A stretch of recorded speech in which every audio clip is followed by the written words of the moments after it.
오늘 함께 나눌 본 말씀은 예레미야 4장 1절에서 4절까지 말씀입니다. 여호와께서 이르시되 이스라엘아 내가 돌아오려거든 내게로 돌아오라. 내가 만일 나의 목전에서 가증한 것을 버리고 내가 흔들리지 아니하며 진실과 정의와 공의로 여호와의 삶을 두고 맹세하면 나라들이 나로 말미암아 스스로 복을 빌며 나로 말미암아 자랑하리라. 여호와께서 유다와 예루살렘 사람에게 이와 같이 이르노라. 너희 묵은 땅을 갈고 가시덤불에 파종하지 말라. 유다인과 예루살렘 주민들아 너희는 스스로 할례를 행하여 너희 마음 가죽을 베고 나 여호와께 속하라. 그리하지 아니하면 너희 악행으로 말미암아 나의 분노가 불같이 일어나 사르르니 그것을 끌 자가 없으리라. 아멘. 네, 오늘 본문에 앞서 어제도 하나님께서는 이스라엘 백성들에게 회개할 것을 촉구하셨습니다. 이에 예레미야가 이 본문 바로 앞서 회개 기도를 합니다. 예레미야의 회개는 진심이었습니다. 그러나 그것이 곧 이스라엘 전체의 회개를 의미하는 것은 아니었습니다. 여전히 그들은 우상을 숭배하였고 하나님을 등진 죄악된 삶을 살고 있었습니다. 물론 겉으로 보면 그들도 요시야의 그런 종교 개혁에 따라서 성전 예배를 회복하고 또 하나님께 용서를 구하는 기도를 드리기는 하였습니다. 문제는 그들의 회개가 그냥 겉으로 하는 위선적이었다는 것입니다. 그들은 입으로는 회개하였지만 행동으로는 여전히 우상 숭배를 하고 또 그 우상 숭배의 길에서 그들은 돌이키지 않았습니다. 이에 하나님은 예레미야가 회개 기도를 마치자 이제 오늘 본문에서 이스라엘을 향하여 참 회개에 수반되어야 할 4가지 요건을 제시하셨습니다. 그러한 요건을 충족시킬 때 그들에게 은혜를 베풀어 줄 것임을 말씀하고 계십니다. 오늘 본문에서 말하는 그 참된 회개의 4가지 요건을 통해 진정한 회개의 의미를 알기로 합니다.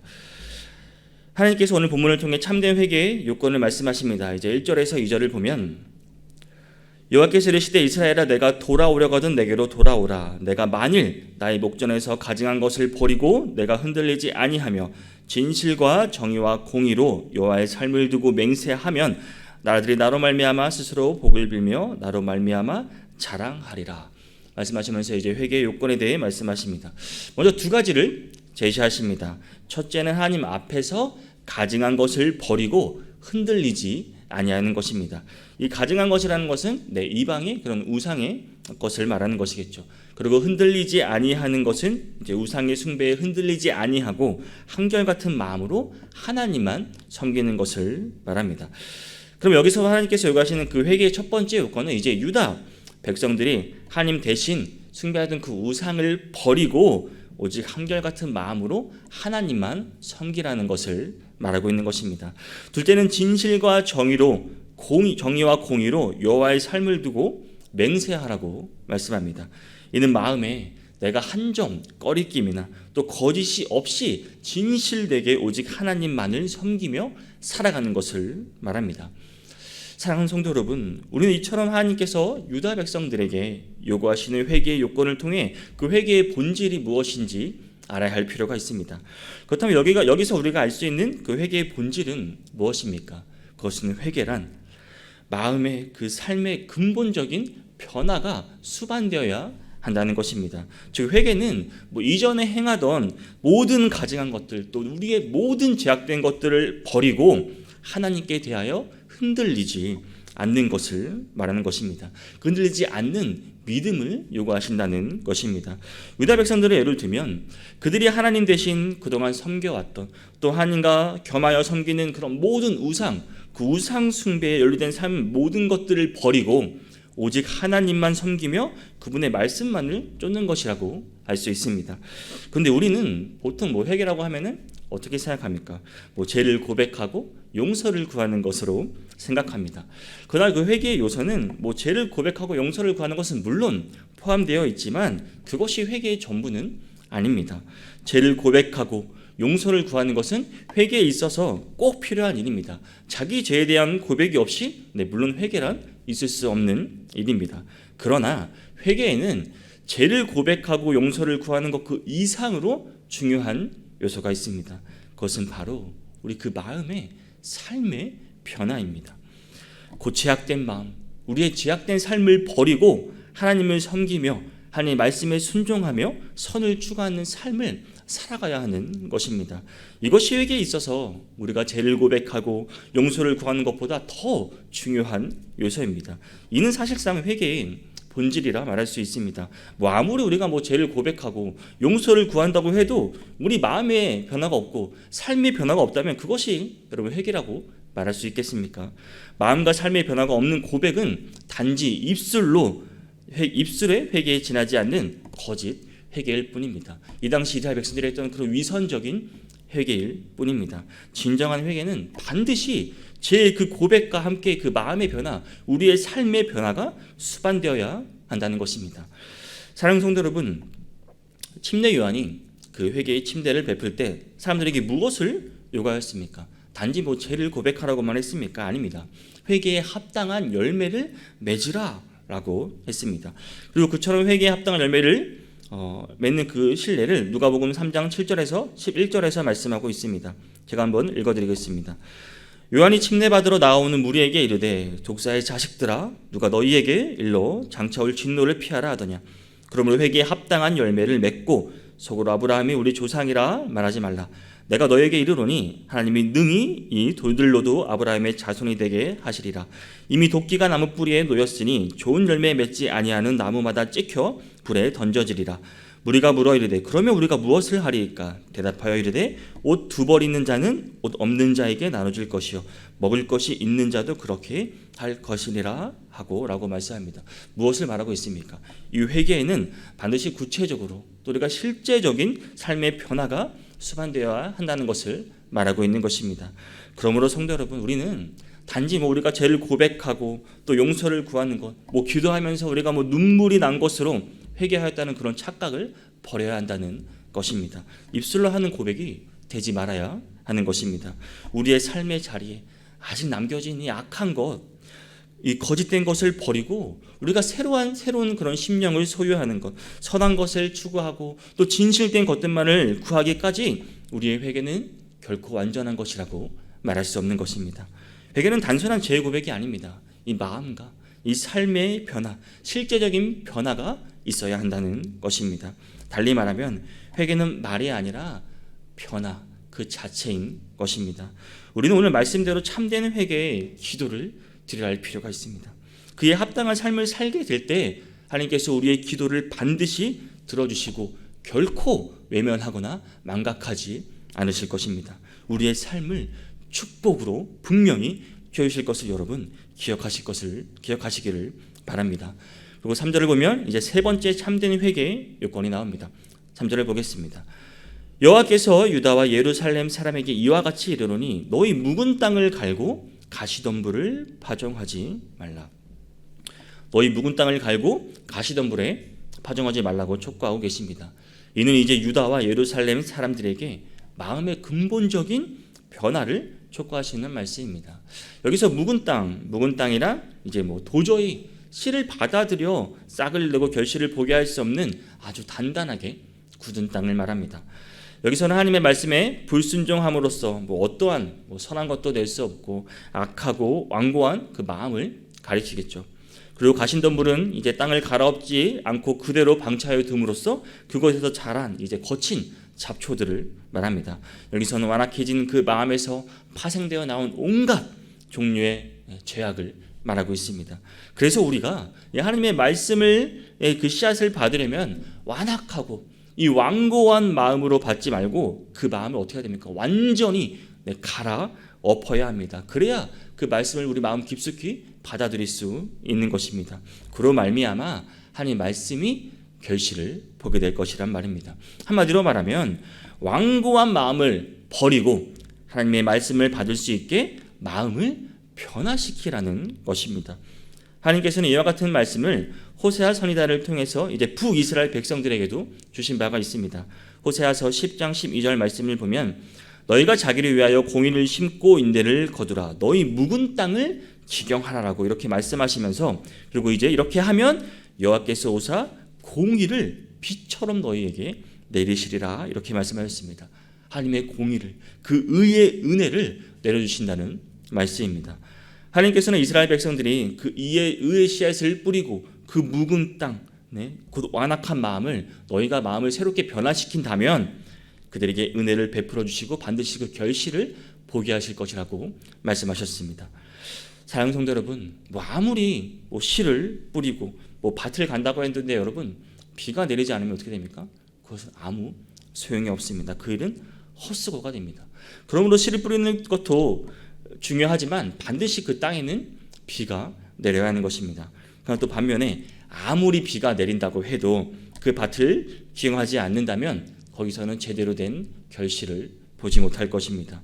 그러면 성도 여러분, 우리가 아름다운 결실을 보기를 원하신다면 먼저 하나님의 말씀을 받되 우리가 마음 깊숙이 그것을 받아들일 수 있도록 우리의 완고한 마음에 그 묵은 땅, 그 묵은 마음을 갈아엎으시기를 바랍니다. 그리고 하나님의 말씀을 간절한 마음으로 받으시기를 바랍니다. 그리하면 하나님의 그 은혜의 단비가 우리의 마음에 촉촉히 내려서 30배, 60배, 100배의 풍성한 결실을 반드시 맺게 하실 것을 여러분 기억하시기를 바랍니다. 또 4절에서는 이제 참대 회개의 마지막 네 번째 요건을 말하고 있습니다. 유다인과 예루살렘 주민들아, 너희를 스스로 할례를 행하여 너희 마음 가죽을 베고 나 여호와께 속하라. 그리하지 아니하면 너희 악행으로 말미암아 나의 분노가 불같이 일어나 살르니 그것을 끌 자가 없으리라. 너희를 스스로 할례를 행하라고 요구하시고 있습니다. 이는 육체의 할례를 요구하시는 말씀이 아닙니다. 이어 나오는 너희 마음 가죽을 베고라는 말씀에 비추어 볼 때 마음의 할례를 요구하시는 것입니다. 이스라엘 백성들은 보통 사내 아이가 태어나면 이제 8일째 되는 날 할례를 시행했습니다. 이는 하나님께서 아브라함에게 명하신 것입니다. 이스라엘 이것은 대대로 지킬 규례였습니다. 창세기 17장 10절에서 14절을 보시면 이러한 내용이 나옵니다. 그러니까 이스라엘에 있어 이는 하나님의 이제 언약 백성으로서 하나님께 속했음을 나타내는 외적인 표식이었습니다. 그러나 그 할례가 하나님의 언약 백성이 된 외적 표시기는 했지만 이는 단지 외적 표시를 남기려는 그런 의도에서 하나님께서 주신 것은 아니었습니다. 이는 여호와 하나님의 삶 전체에 너의 주권을 맡기라고 하는 그 내부에 또 증거 또한 포함되어 있던 것입니다. 그러므로 이스라엘 백성들에게 있어서 정작 중요한 것은 그 보여지는 할례 그 자체가 아니라 하나님을 향한 그들의 진실한 마음, 하나님께 전적으로 순종하는 삶이었습니다. 따라서 이스라엘 백성들이 비록 육체의 할례를 시행하였다고 할지라도 그들이 마음의 할례, 곧 하나님의 주권에 자신을 온전히 맡기고 그분의 말씀에 전적으로 순종하지 않는다면 그것은 아무 소용이 없는 그저 육체의 상처에 지나지 않는 것이었습니다. 육체의 할례는 하나님의 언약 백성의 외적 표시의 하나일 뿐 진정한 언약 백성 표시의 그 마음의 할례는 아니었습니다. 그 때문에 모세율차도 뭐라고 말하고 있습니까? 이스라엘 백성들을 향하여 신명기 10장 16절에서 그러므로 너희는 마음의 할례를 행하고 다시는 목을 곧게 하지 말라라고 권고하였습니다. 그리고 훗날 바울 사도 역시 넘어서 2장 29절에서 말하기를 할례는 마음에 할지니 영에 있고 율법 조문에 있지 아니한 것이다라고 말씀하고 있습니다. 사랑하는 성도 여러분, 오늘 본문 말씀을 잘 보시기를 바랍니다. 하나님께서는 너희 마음 가죽을 베고 나 여호와께 속하라고 말씀하셨습니다. 이는 당시 유다 백성들이 비록 육체의 할례는 행하였지만 마음의 할례는 행하지 아니하므로 그들의 삶은 여전히 하나님과 무관한 삶, 제약된 삶, 우상 숭배하는 삶, 이방인보다 별반 다를 바 없는 삶, 아니 오히려 더 이방인보다 못한 삶을 그들은 살아가고 있었습니다. 여러분, 우리가 결국 이러한 사실을 통하여 알아야 할 것이 무엇이겠습니까? 그것은 바로 우리의 신앙은 이런 보여지는 것, 형식이 중요한 것이 아니란 것입니다. 그 내용, 그 마음, 그 중심이 중요하다는 것입니다. 따라서 형식은 간과할 수 없는 중요한 요소임은 분명합니다. 그러나 그 내용이 좋지 않으면 아무리 형식이 좋고 겉이 좋다 할지라도 그것은 의미가 없는 것입니다. 내용물이 썩어 냄새가 나는데 그 그릇이 아무리 좋으면 어디다 쓰겠습니까? 그 그릇 역시 더러운 것에 불과하고 지나지 않아 버려질 뿐입니다. 종교적 형식이 아무리 훌륭해도 하나님을 향한 그 경건, 진실, 우리의 의로운 삶이 없다면 그것은 마치 썩은 송장이 들어간 화려한 무덤에 지나지 않을 것입니다. 누구도 그것을 가까이 하고 싶지 않을 것입니다. 오히려 가증스럽고 역겨운 것으로 여겨질 것입니다. 사랑하는 성도 여러분, 오늘 말씀을 통해 우리는 우리의 신앙을 면밀히 점검할 필요가 있습니다. 하나님께서 진정 기뻐하시는 것은 종교적 형식이 아니라 당신을 향한 그 진실한 마음을 여러분 깨달으시기를 바랍니다. 형식 이전에 하나님을 향한 온전한 순종, 당신을 진정으로 사랑하는 그 마음으로 하나님을 기뻐해 드리기를 바랍니다. 그러면 성도 여러분, 이런 종교적 형식에 열심을 내기에 앞서 먼저 하나님에 대한 우리는 진실한 마음을 드릴 수 있기를 원합니다. 진실한 마음을 먼저 우리가 준비하고 이래 하나님께 드러내고 하나님이 받으시도록 우리는 우리의 삶을 그렇게 노력해야 하는 것입니다. 여러분, 회개라는 말은 우리 기독교에 있어서 필수적인 것입니다. 우리 신앙에 있어서 회개는 없으면 안 되는 것이죠. 그러나 이는 또 믿지 않는 자들에게 어쩌면 반감을 일으킬 수 있습니다. 그런데 우리에게도 마찬가지입니다. 회개라는 걸 들으면 왠지 우린 마음이 무거워지고 또 우리에게 부담스러운 것으로 인식됩니다. 그러나 회개는 이처럼 받아들이는 것은 회개 이후에 우리가 이루어질 놀라운 축복을 우리가 알지 못하기 때문입니다.